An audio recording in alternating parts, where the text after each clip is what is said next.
Written in 1862 and first published in 1896, 10 years after her death, Emily Dickinson's poem, I Heard a Fly Buzz When I Died, dramatizes her vision of her death. Dickinson is considered one of the leading 19th century American poets because of her innovative usage of free verse, and she definitely packs some powerful punches in this poem. As both an observer and a participant of death in the poem, Dickinson shifts from an initial tone of the macabre to one of calm. She accomplishes this by introducing death in the first line of the poem, but ultimately she accepts it and peacefully awaits her trip to the afterlife, but for a darn fly sputtering about to mess up the whole ambiance. The poem is divided into 4 stanzas and is devoid of a title, as many of her poems are, but the first line reveals the main idea, which may be the reason for the absence of the title. In addition to introducing the main point, the first stanza sets up the exposition. The setting takes place in a room and all is quiet. Dickinson uses a simile to describe the silence in the room as stillness in the air between the heaves of a storm, meaning it's as quiet as the calm moments between the heavy parts of a storm. Figuratively, this also tells us that the speaker is in between her own storm, so to speak. The themes of the importance of family and the acceptance of death are introduced in the second stanza. Although not mentioned directly, she refers to her family members as eyes, and they are standing around her bed. They have cried so much, their eyes have dried. They are silent and are hurting emotionally. She will be missed.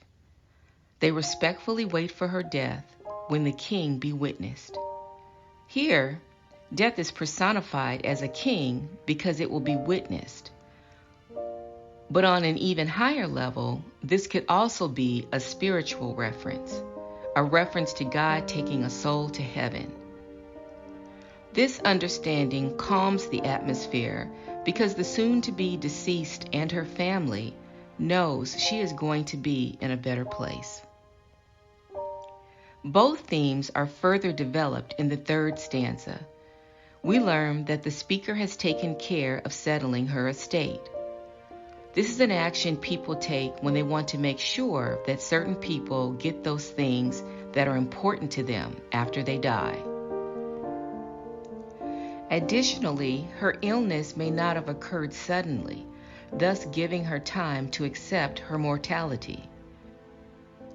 She has used her remaining time responsibly, and the fact that she has assets and control over them tells us that she was not poor and begs the question, how did she acquire her assets to begin with? For remember, this poem was written in the late 1800s. But then, at the end of the stanza, she sees that pesky fly.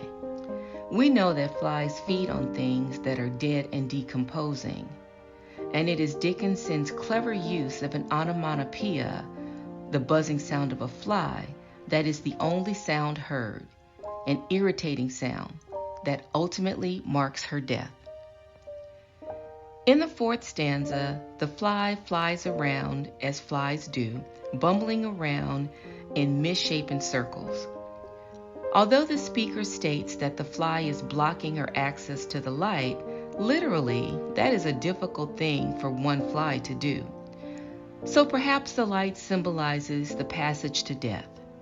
Thus, the constant roaming of the fly prevents her from focusing on her own imminent death.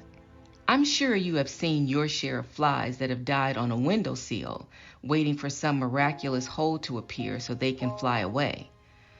It is not directly stated in the poem whether the window is opened or closed, but either way, the fly neither escapes through the window nor rests on the window sill. Instead, its constant buzzing around is the last thing she hears leaving this world. Dickinson uses numerous literary devices to build her ideas, in addition to the few already mentioned. Here are several others. Certainly the fly is irritating, but it symbolizes some important ideas as well. First, it represents distractions of the world from what is truly important, like living a meaningful life. Just as the speaker is distracted from the light, so can worldly things distract us from doing the things that move us forward and not backwards. Also, the fly symbolizes the afterlife itself. How one might wander aimlessly looking for the window which leads to the light, but never quite being able to find out how to get there. The result of living a life full of distractions, you might say. Dickinson also defies the rules of punctuation by capitalizing words and phrases in places they wouldn't ordinarily be capitalized. She does this to accentuate their importance and add emphasis to the main ideas of each stanza. The poem alternates between iambic tetrameter and iambic trimeter, which means that there are 8 syllables in the first and third lines of each stanza, and 6 in the second and fourth lines of each stanza, which gives it a song-like rhythm. This meter is frequently interrupted, however, by Dickinson's characteristic use of dashes, which indicate a pause. In this poem, the dashes are used to either provide additional information or change the direction of a thought. So, for instance, I heard a fly buzz when I died provides additional information of when she heard the fly buzzing.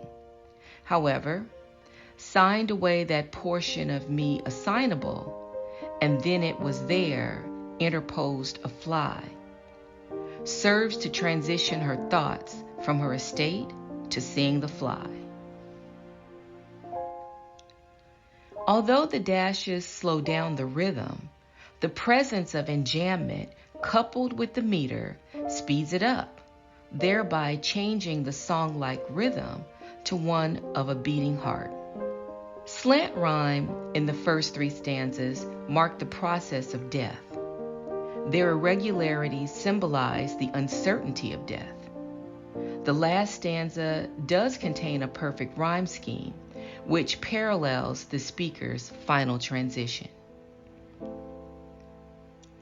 All in all, Emily Dickinson embraces a multitude of literary devices in I Heard a Fly Buzz When I Died that together create a clear image of the speaker's final moments. It teaches us that we should not be afraid of death and to keep our eyes on the prize. Live a good life, so when the death bell rings, you can clearly see the light.